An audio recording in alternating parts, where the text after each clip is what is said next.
वैदिकी अमृत ध्यान साधना प्रभात सत्संग में आप सभी साधक साधिकाओं का, उपासक उपासिकाओं का हार्दिक स्वागत है।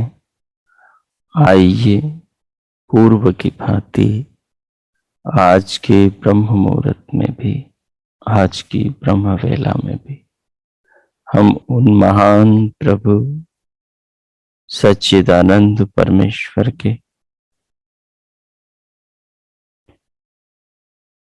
गुणों का गान करते हुए उनकी कृपाओं का जीवन में, जगत में, संसार और शरीर में अनुभव करते हुए, विचार करते हुए भगवान के प्रति स्वयं की आत्मा को श्रद्धावान अनुभव करें। प्रभु कृपालु हैं, कृपा सागर हैं, कृपा सिंधु हैं। वे दया सागर हैं। उनकी दया से, उनकी कृपा से ही हमारे जीवन में सब कुछ है।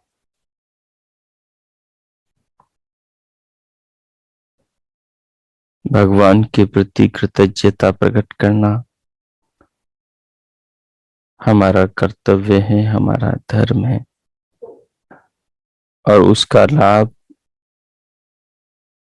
उसका लाभ ये है कि प्रभु से जब हमारी आत्मा जुड़ती है और उनके किए उपकारों को अनुभव करती है,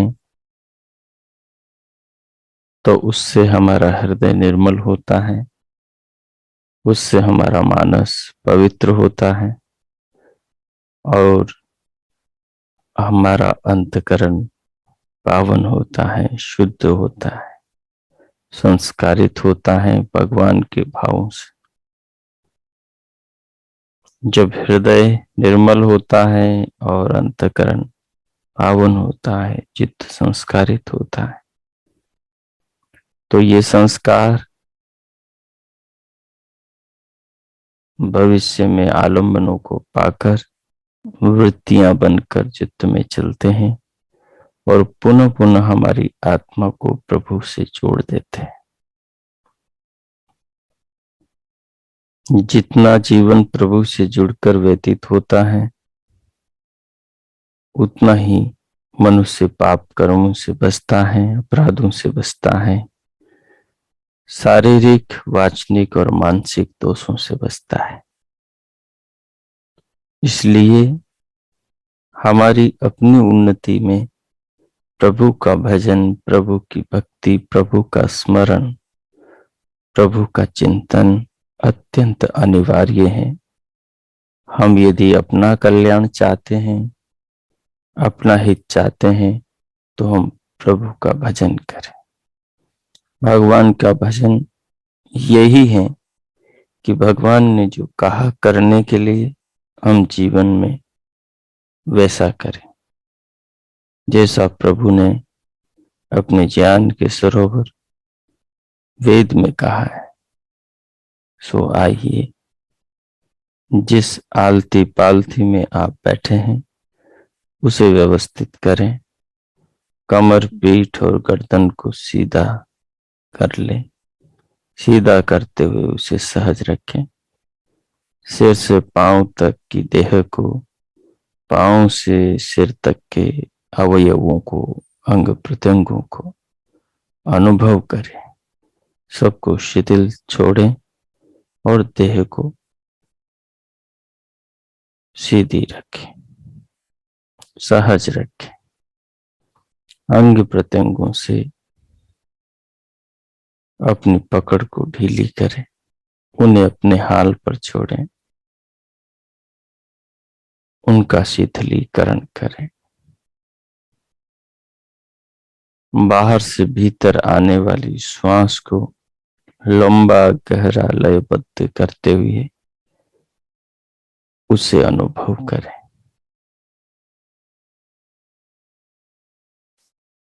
धीरे धीरे बाहर से भीतर लेते हुए श्वास को, प्राणों को, परमात्मा के प्रेम को, उनकी करुणा को, जीवनी शक्ति को, जीवन के ईंधन को अनुभव करें।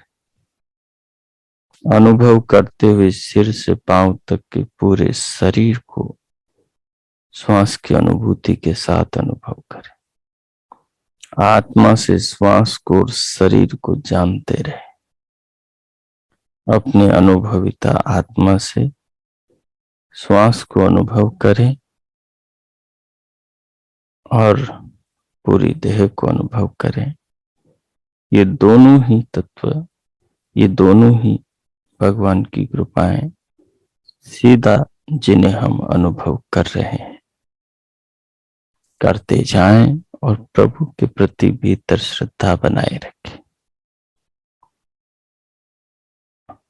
2-3 मिनट तक श्वास का प्रयोग करें, बाहर से भीतर ले, जब पूरी भर ले तो उसे रोक ले, रोक कर फिर दिव्यनाद को सुने। दोनों कानों के भीतर के आकाश में दिव्य प्रकाश को देखे, भ्रुकुटी में, अंतर चक्षुओं से, और मानस में, मन में प्रभु नाम का जाप करें, ओम नाम का जाप करें। जाप करते हुए दिव्य नाद, दिव्य प्रकाश को देखते सुनते हुए पूरे शरीर को अनुभव करें और भीतर ये भाव रखें कि ये सब कुछ प्रभु का है। ये शरीर, ये प्राण, ये दिव्य नाद, ये दिव्य प्रकाश, ये सब प्रभु की महिमा, प्रभु की लीला, प्रभु की महिमा का गान कर रहे हैं। और इन अनुभूतियों में बड़ा सुख है। ज्यों ज्यों सत्व गुण बढ़ता है त्यों त्यों ये सुख बढ़ता है। ये सुख बाहर की खाने पीने की चीजों से, सांसारिक पदार्थों से नहीं मिलता। ये सुख तो जो अंतर्मुखी होकर ध्यान के इस सरोवर में, अध्यात्म के इस प्रयोग में उतरता है, उसे ही चखने का, उसे ही पाने का अनुभव मिलता है, अवसर मिलता है। सो कीजिए। मैं 5 मिनट मौन होता हूं। 4-5 मिनट ये प्रयोग करें। ओम कीजिए।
हो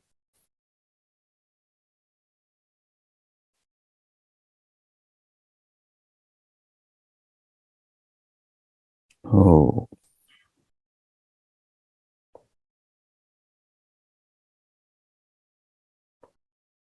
इस प्रकार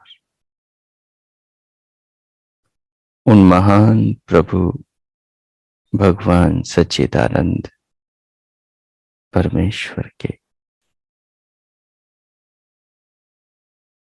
गुणों का, उनकी कृपाओं का, उनसे प्राप्त पदार्थों का, जीवन का, श्वास का, शरीर का प्रत्यक्ष आत्मा से अनुभव करते हुए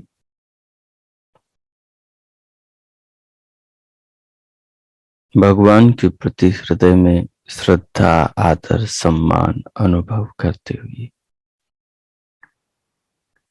प्रभु का धन्यवाद करें अब इन सब के लिए, और जो प्रतिपल जीवन मिल रहा उसके लिए, और हृदय से आत्मा से प्रार्थना करें कि उनकी अनुकंपा हम पर सदैव बनी रहे और उनके मार्ग पर, अध्यात्म के सुपथ पर, वेद पथ पर हम सदैव आगे दिनों दिन बढ़ते रहे।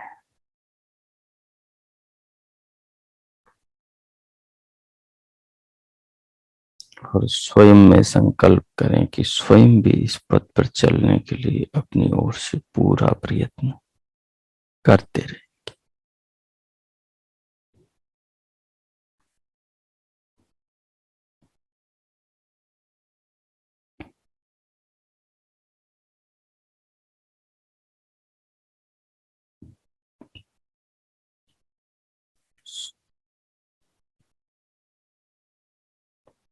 तो इस प्रकार भगवान का, उनकी कृपाओं का चिंतन, अनुभव, प्रभु नाम का स्मरण, मानसिक जप करते हुए, दिव्य नाद सुनते, दिव्य प्रकाश देखते, पूरी शरीर को, प्राणों को अनुभव करते हुए अब भगवान का धन्यवाद करते हुए भीतर से स्वयं को बाहर लाए, अंदर से स्वयं को बाहर लाए। दोनों हथेलियों का घर्षण करें, पूरे मुखमंडल का स्पर्श करें, उंगलियों के मध्य से पलकें खोलते हुए फिर स्क्रीन पर देखें।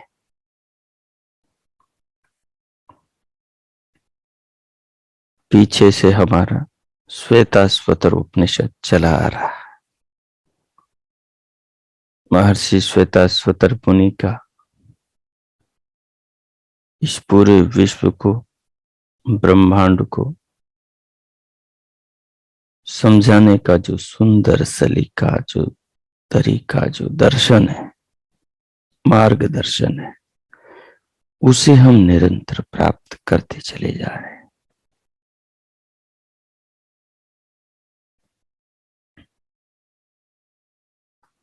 मुनिवर श्वेताश्वतर अपने श्लोकों के द्वारा इतनी सरलता से तीनों तत्वों को जना रहे हैं। अब इन पर विचार तो अपने को करना है, इन पर मनन अपने को करना है। श्वेताश्वतर उपनिषद जो जगत के तीन तत्व हैं, आत्मा, परमात्मा और प्रकृति और उसके विकार,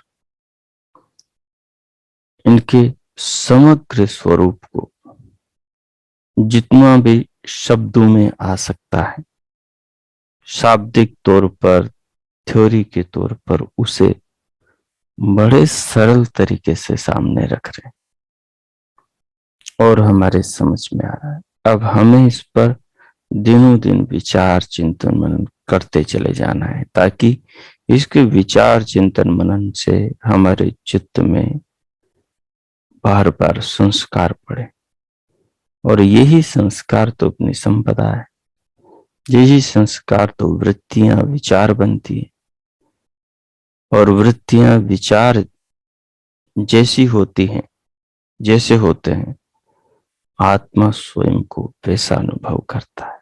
ये बहुत बड़ा सिद्धांत भगवान पतंजलि का है। वृत्ति सारूप्यम इतरत्र, जैसी वृत्ति होती है वैसा व्यक्ति का आत्मा स्वयं को अनुभव करता है। तो वृत्ति यदि श्वेतासूत्र उपनिषद में बताए 3 तत्वों के व्यापक स्वरूप की होगी, तो फिर हमारी आत्मा का इन्हीं तत्वों के व्यापक स्वरूप में नित्य रमण होगा, नित्य विचरण, नित्य चिंतन मनन होगा, और वो संस्कार बढ़ते चले जाएंगे। इस प्रकार से हमारा आत्मा अंतकरण उन्नत होता हुआ अध्यात्म की ऊंचे सोपान सीढ़ियों को चढ़ता हुआ, आज नहीं तो कल, कल नहीं तो परसों, इस जन्म में नहीं तो अगले जन्म में उस परम आनंद के सरोवर, परम दया सागर परमात्मा को पा जाएगा और ये जीवन सफल हो जाएगा। सो आइए उस ज्ञान के सागर के सरोवर को अपने अंतकरण में बरसाने वाले इन सूत्रों का, श्लोकों का हम चिंतन करें और इनके ज्ञानामृत का पान करें।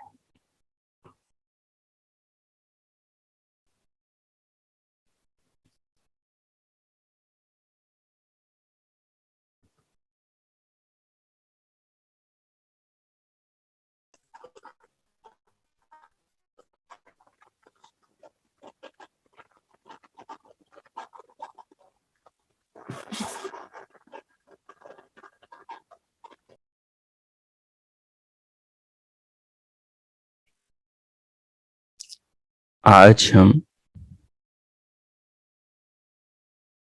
श्वेताश्वतर उपनिषद का प्रथम अध्याय का 10वां श्लोक पढ़ेंगे।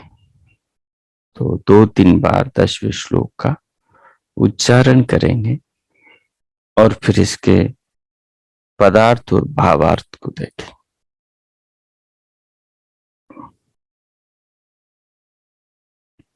क्षरम प्रधानम अमृताक्षरम हरः क्षरात् आत्मा नौ ईशते देव एकः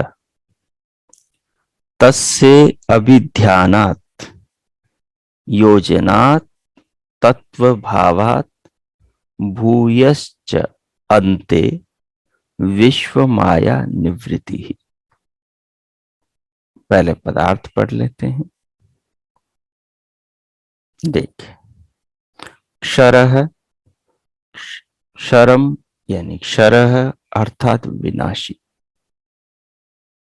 यह नाम प्रधानम यानी प्रकृति का है। क्षरम प्रधानम, जो क्षर है वो प्रधान है। प्रधान का मतलब मूल, प्रकृति, जो सारे जगत का कारण है, जो सारे संसार का कारण है, जो जगत में जो भी कुछ दिखाई दे रहा है उस सब का जो कारण है उसको प्रकृति कहते हैं। उसमें अपने शरीर भी आ जाते हैं, अपने घर की रखी हुई सारी चीजें भी आ जाती हैं, सारा बाजार आ जाता है, सारी दुकानें, दुकानों के भीतर के सामान आ जाते हैं, सारी खाने पीने की चीजें, पहनने और ओढ़ने के वस्त्र आ जाते हैं, हर प्रकार का आभूषण आ जाता है। उसमें पूरी धरती, धरती के भीतर की सारी चीजें, सारे पदार्थ, आकाश, उसके अंदर के सारी वस्तु, सारे सब कुछ, मनुष्य, पशु, पक्षी, कृमि, कीट, पतंग, सब, पेड़ पौधे सब आ जाते हैं। और भी आगे जाएंगे तो द्युलोक आ जाएगा, बुध, बृहस्पति, शुक्र, शनि, अरुण, वरुण, यम, पूरा सौर परिवार आ जाएगा। और आगे बढ़ेंगे तो ऐसे हजारों सौर परिवारों का जो ग्रुप है, जिसको आकाश गंगा गैलेक्सी कहते हैं, वो आ जाएगी। और ऐसे हजारों जो ब्रह्मांड में गैलेक्सियां हैं, आकाश गंगाएं हैं, वो सब आ जाएगी। ये सब का जो मूल है, जिससे ये सब बनते हैं, वो प्रधान है, वो प्रकृति है, उसको प्रधान कहते हैं। और ये प्रधान, ये प्रकृति कैसी है? क्षरम, विनाशी, परिवर्तनशील है।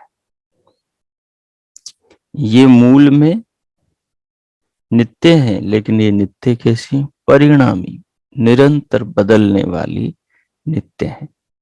इसका मूल में विनाश कभी नहीं होता, ये मूल में सदा बनी रहती है, लेकिन ये नाना रूपों में परिणत होती रहती है। अपने मूल स्वरूप को प्रभु की व्यवस्था से त्याग कर नाना विकारों के अंदर विकृत होकर नाना रूप इस जगत का कारण बनती है, ये प्रधान। और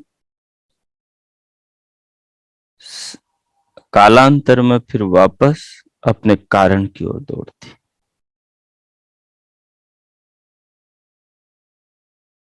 ये प्रकृति का स्वभाव है।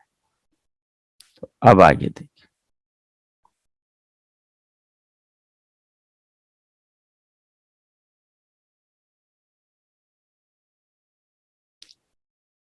एक मिनट।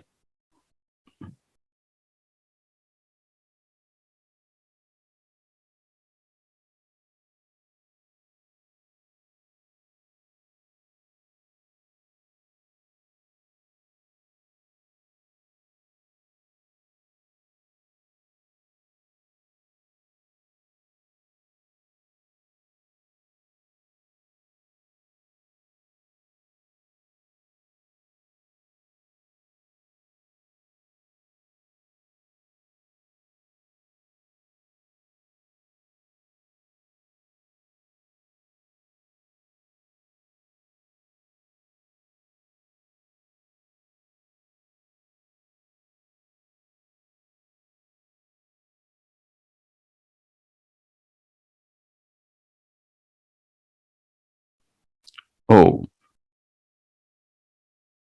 तो आगे कह रहे हैं,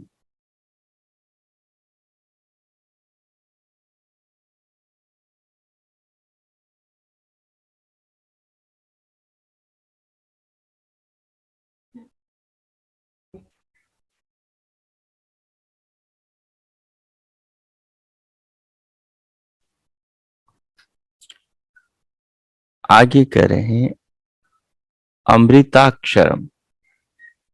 दो चीज है श्लोक में, अमृत और अक्षरम। एक तो अमृत है और एक अक्षर है। तो देखिए, अमृत अक्षरम, अमर अविनाशी।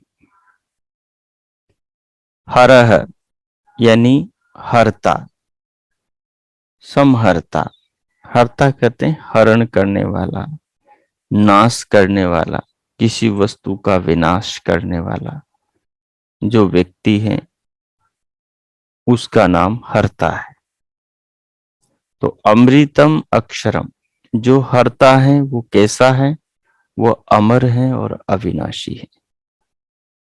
वो हर है, हरता है। क्षरः आत्मानव, क्षरः आत्मानव।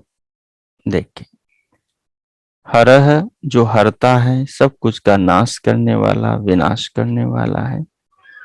और क्षरात, और इस क्षरात क्षर से आत्मानव ईशते देव एक, इस जगत का विनाश करने वाला, संहार करने वाला तो ईश्वर है। क्षर आत्मानव, प्रकृति और जीवात्मा दोनों को ईशते नियमित करता है, नियोजित करता है, जोड़ता है, अपनी व्यवस्था में रखता है। वो एक है, इन दोनों का मालिक, इन दोनों का स्वामी। ईशते, वो इन दोनों को नियमित, अर्थात इन दोनों को नियमों में बांधने वाला है। वो देव है, वो ब्रह्म है, एक है, और वो एक है पूरे जगत में, पूरे विश्व में, पूरे ब्रह्मांड का स्वामी एक है, दो नहीं है और नहीं है, बस वो अकेला है। फिर कहा तस्य अभिध्यानात्, तस्य अभिध्यानात् योजनात् तत्व भावात्। देख, तस्य अभिध्यानात्, तस्य उस देव, उस ब्रह्म को, उस एक परमेश्वर को, उस परमेश्वर के अभिध्यानात् यानी ध्यान करने से, उसका चिंतन करने से, उस पर विचार, उस पर मनन करने से, जैसे अभी हम कर रहे हैं, करने से, योजनात् और योग से, अपनी बुद्धि को योजन करने से, मन को योजन करने से, अपने अंतकरण को योजन करने से, शरीर के भीतर के सारे अवयवों को प्रभु के चिंतन में योजनाबद्ध तरीके से लगाने से, अर्थात समाधि अर्थात चित्त वृत्ति निरोध करने से। कौन सी चित्त वृत्तियों का निरोध करने से? जो चित्त की वृत्तियां संसार से संबंधित हैं, अविद्या अज्ञान से संबंधित है, उन चित्त वृत्तियों को रोक कर परमात्मा की जो वृत्तियां हैं, जो अध्यात्म और आत्मा को जनाने वाली है, उनकी ओर लगा करके,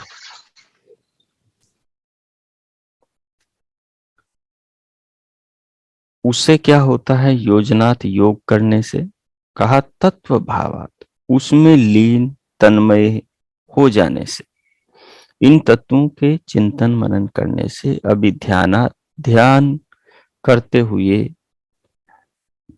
चित्त को एकाग्र करके उसमें लीन हो जाने से, भूयः अन्ते विश्व माया निवृत्ति, कहा फिर उसके बाद, भूयः उसके बाद, अंत में, अंते अंत में, विश्व माया निवृत्ति, संसार की जो माया है, माया का मतलब अविद्या जो है, जो संसार की वस्तुओं के प्रति जो भ्रांत धारणा है, उस भ्रांति के कारण जो संसार की वस्तुओं में जो आसक्ति, मोह है, राग है, द्वेष है, जो इनके साथ में जो संबंध है, आसक्ति का जो बंधन है, उस बंधन से मुक्ति हो जाती है।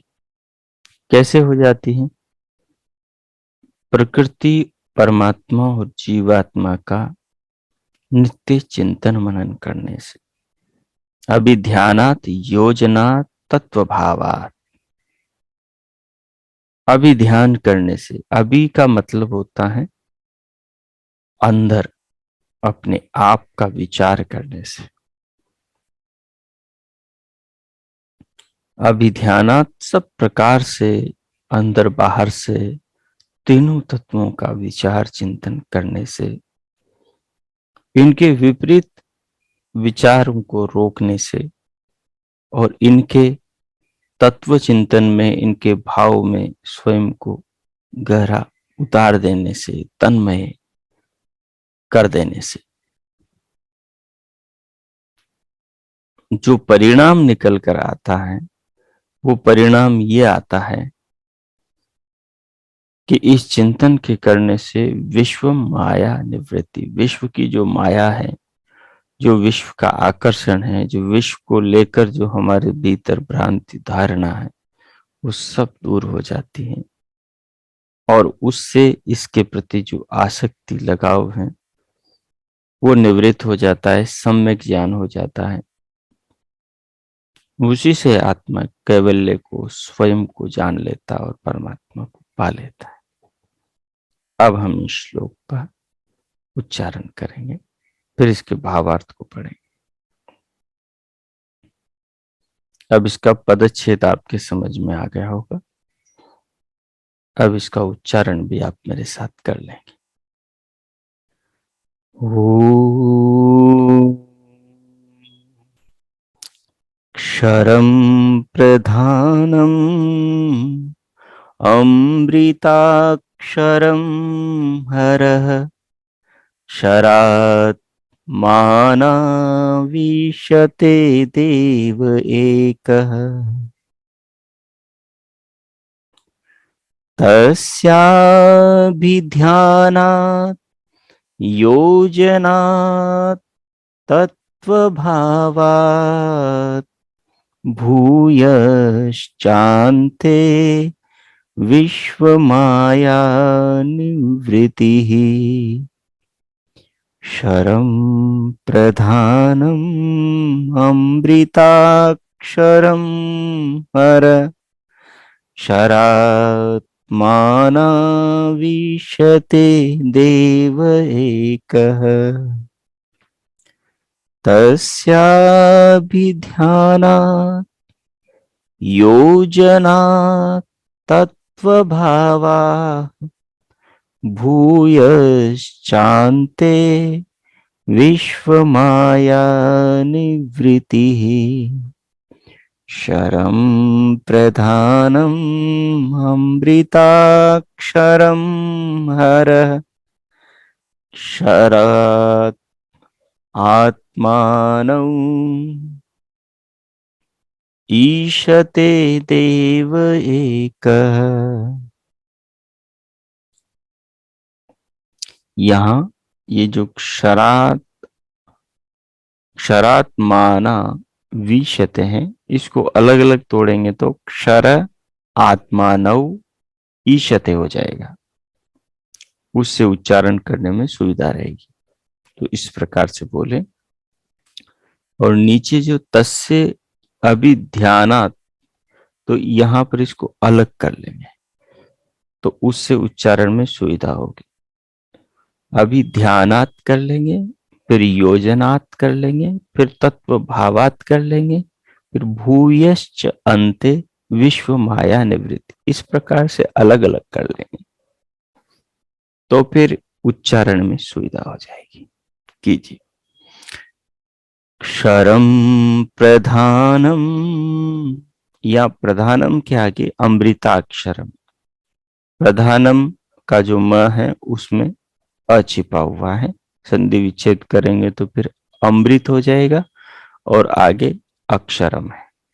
क्षरम प्रधानम अमृताक्षरम हरः क्षर आत्मानौ ईशते देव एकः तस्याभिध्यानात् योजनात् तत्त्वभावात् भूयश्च अन्ते विश्वमाया निवृत्तिः भूयश्च अन्ते विश्वमाया निवृत्तिः। तो ये पदार्थ और भाव, पदार्थ और श्लोक का उच्चारण हो गया। अब हम भाव को देखें। भाव के लिए ऊपर आ जाएं। देखिए, प्रधान अर्थात प्रकृति, प्रधान कहते हैं प्रकृति को। ये प्रकृति कैसी है?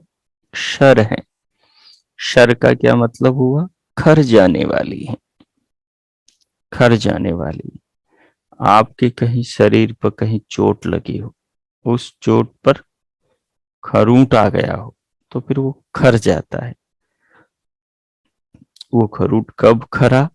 धीरे धीरे धीरे जब वो अपने मूल से अलग हो गया।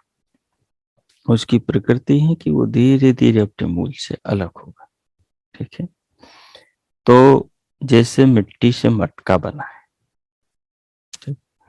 मिट्टी को एक नया आकार मिला है, तो मिट्टी अपने मूल से, मूल रूप में नहीं रही, मूल से वो विकृत हो गई। तो वो अपने मूल से दूर कितने दिन रहेगी? थोड़े दिन रहेगी। और उसके बाद में धीरे धीरे वो अपने मूल की ओर दौड़ने लगती है। तो धीरे धीरे एक दिन जब मटके को उठाते हैं पानी से भरा हुआ, तो हाथ में उसकी गर्दन आ जाती है और बाकी नीचे छूट जाता है। धड़ाम से गिरता है तो मटका फूट जाता है, तो सब उसकी कपालियां फैल जाती है। धीरे धीरे उन्हीं कपालियों को उठाकर हम जैसे ही रास्ते में डालते हैं तो लोग उनके ऊपर चलते फिरते हैं, तो वो ठिकरियों में बदल जाती है। ठिकरियों से धीरे धीरे चूर्ण में, और चूर्ण से धीरे धीरे वो मिट्टी में मिलकर मिट्टी हो जाती। तो ये खर जाने वाली है, यानी अपने मूल से अलग होकर वापस मूल की ओर जाने वाली है। मतलब क्या हुआ कि जो मूल प्रकृति से ये दुनिया, ये संसार भगवान ने बनाया है, ये सब एक अपने टाइम के आने के बाद सब अपने कारण की ओर जाता है। मनुष्य का शरीर है, मानव शरीर भी क्या है, अपने आप अपने कारण की ओर भागता है, अपने कारण की ओर जाता है। अपने कारण की ओर कैसे जाता है?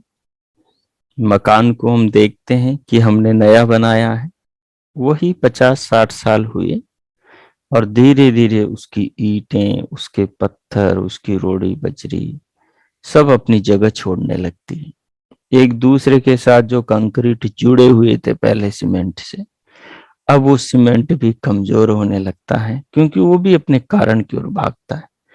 वो कारण की ओर भागता है तो कंक्रीट एक दूसरे से अलग अलग होने लगते हैं। ईंटें जो एक दूसरे के साथ उनके कंकर जुड़े हुए हैं, जिस गारे से ईंट बनी थी, अब वो गारा भी धीरे धीरे ईंटों के अंदर जो है वो भी एक दूसरे कण को छोड़ने लगता है। तो धीरे धीरे वो मकान जो है, उसकी दीवारें जो हैं, उनमें धारियां, उनमें चीरें होने लगती है, फाड़े होने लगती है, और धीरे धीरे वो दीवार गिर जाती। मटके का जो हाल वही दीवार का। वही कपड़े का होता है, कपड़ा 2-5 साल, 10 साल, 15 साल चलेगा, और उसके बाद में धीरे धीरे उसके रोए निकलेंगे, धागे निकलेंगे, बुरबुरा जाएगा, फिर हाथ में लिया और हाथ में आ जाएगा। ऐसे ही कागज का होता है, ऐसे ही सब चीजों का हाल होता है। लोहा धीरे धीरे गलता गलता गलता मिट्टी के जैसा हो जाता है, हाथ से ही टूट जाता है। तो जो भी चीजें हैं वो सब, जो क्षर है वो खर है, निरंतर खर के अपने कारण में जाने वाली। इस प्रकार इसको समझेंगे आप। आगे कहा अमृत। इस क्षर के साथ में एक अमृत भी रहता है। क्षर तो खरती रहती, लेकिन अमृत कभी खरता नहीं, सदा वो स्थिर रहता है, इसलिए उसको अक्षर कहा। क्षर का मतलब खरने वाली, और अमृत का मतलब अक्षर न खरने वाला। तो न खरने वाला जो अक्षर है वो हर है। हर यानी जो खरने वाला नहीं है, और जो हरने वाला है, अर्थात ईश्वर अक्षर है, हर है, खरने वाला नहीं है, बदलने वाला नहीं है, हरने वाला है। इस संसार को नष्ट करने वाला है। जब चीजें सुख देने में असमर्थ हो जाती है, तो फिर उनका वो विनाश कर देता है। एक तो होते हैं वस्तु अपने स्वभाव से विनाश की ओर जाती है। दूसरा क्या होता है कि जब कोई बीच में व्यवधान आ जाए तो समय से पहले ही उसका विनाश कर देता है। कैसे? मनुष्य ने अपने शरीर के अंदर के किसी पुर्जे को गलत खान पान से खराब कर दिया, तो ऐसी स्थिति में बाकी पुर्जे तो ठीक हैं उसके, लेकिन एक पुर्जे को खराब कर दिया, खराब हो गया, किसी गलती से अनजानेपन में जो भी कुछ हुआ, तो उसके बाद में क्या होगा? बाकी जो पुर्जे भी काम कर सकते हैं, तो फिर उनका भी लाभ नहीं लिया जा सकता।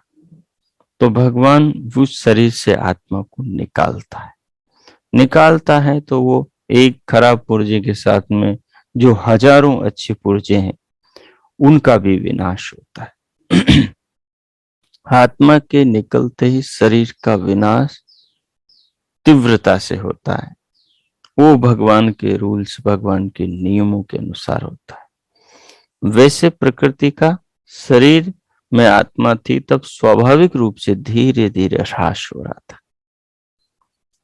तो भगवान संहार कर विनाश करने वाला मनुष्य जब अपनी अज्ञानता के कारण संसार को दुखदायी बना देता है, यानी वो पृथ्वी को खराब कर देता है, ऊषर भूमि बना देता है। इसमें नाना प्रकार के ऐसे पदार्थों को डाल करके भूमि को अनुपजाऊ कर देता है, वायुमंडल को दुर्गंधित कर देता है, ओजोन की परत को खूब नुकसान पहुंचाता है। जब सृष्टि मनुष्य को सुख देने में असमर्थ हो जाती है मनुष्य की मूर्खता के कारण, तो फिर भगवान सृष्टि का विनाश कर देते हैं। अब सृष्टि का विनाश प्रकृति की स्वाभाविक प्रक्रिया से नहीं हुआ, वो भगवान की व्यवस्था से हुआ। कहीं पर खंड प्रलय होता है, कहीं पर पूर्ण प्रलय होता है, कभी पूर्ण प्रलय होता है। तो खंड जो प्रलय होता है वो ईश्वरीय व्यवस्था से होता है। पूर्ण प्रलय तब होता है जब धीरे धीरे प्रकृति अपनी पूर्ण ह्रास की ओर खर जाती है, तो फिर पूर्ण प्रलय हो जाता है। तो इस प्रकार की पूर्ण प्रलय और खंड प्रलय करने वाला परमात्मा है, उसके नियम व्यवस्था से ही सब होता है।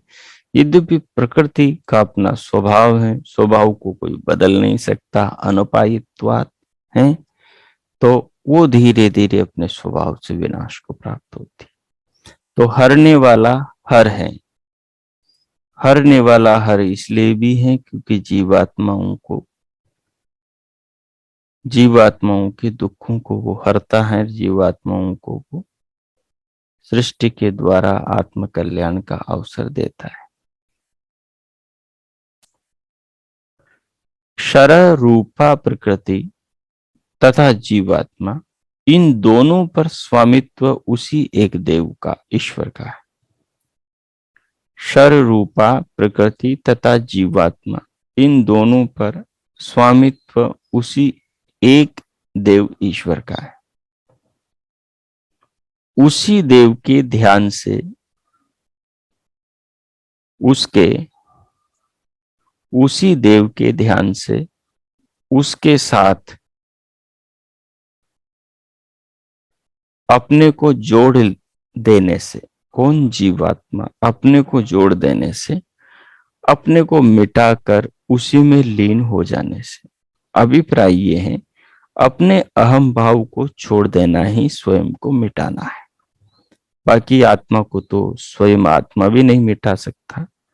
तो यहां पर अभिप्राय है अपने अहम भाव का त्याग कर देने से सदा के लिए यह आत्मा विश्व माया से निवृत्त, विश्व भ्रांति से निवृत्त होकर, माया के बंधनों से छूटकर, अविद्या के बंधनों से, क्लेशों के बंधनों से, मिथ्या ज्ञान के बंधनों से छूटकर परम तत्व परमात्मा तत्व को प्राप्त कर लेता है और समस्त दुखों से, तीनों दुखों से, आध्यात्मिक, शारीरिक और मानसिक दुख से, आदि भौतिक तमाम प्राणियों से मिलने वाले दुखों से और आदि दैविक तमाम प्राकृतिक आपदाओं से मिलने वाले दुखों से नितांत हमेशा के लिए पूर्ण रूप से छूट जाता है, मुक्त हो जाता है, परम पद परमानंद को पा लेता है और जीवन धन्य हो जाता है। तो इस प्रकार इस 10वें श्लोक में इस महान तत्व का उपदेश महर्षि श्वेताश्वतर मुनि ने किया। अब इसके आगे हम 11वां श्लोक कल देखेंगे। आज के पाठ को यही विराम देंगे।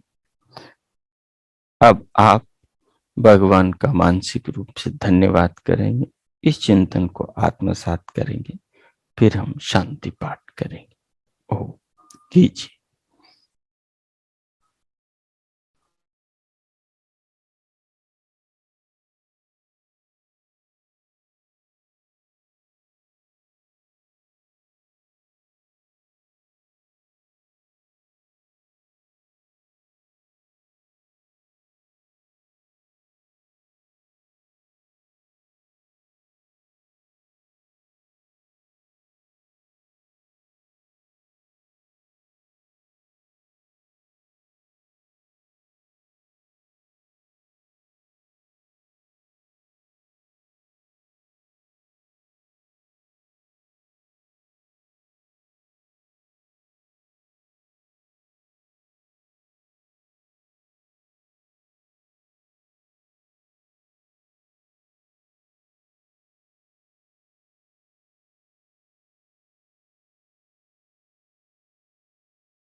इस प्रकार आत्मचिंतन करते हुए प्रभु का धन्यवाद करते हुए, प्रभु के प्रति कृतज्ञता प्रकट करते हुए, इस जीवन के लिए, ज्ञान के लिए, सब कुछ के लिए भगवान का धन्यवाद करते हुए अब शांति पाठ करें।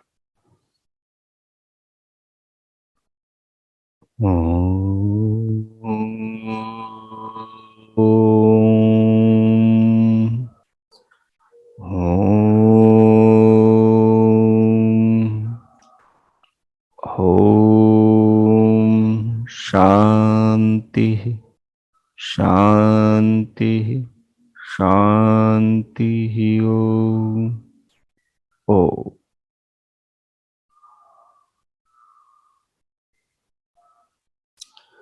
आप सभी का आज का दिन शुभ हो, मंगलमय हो।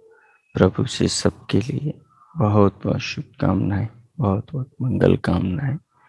भगवान से और ऋषियों से प्राप्त ज्ञान के अनुसार हमारा जीवन हो, उससे हम अपने आप को, स्वजनों को और समाज को सुखी करें। सबके लिए हम शिव बने, शिवा बने, कल्याणकारी बने। इसे कर्तव्य समझकर भगवान के दिए जीवन को सदुपयोग करें। बहुत बहुत शुभकामनाएं। इति ओम।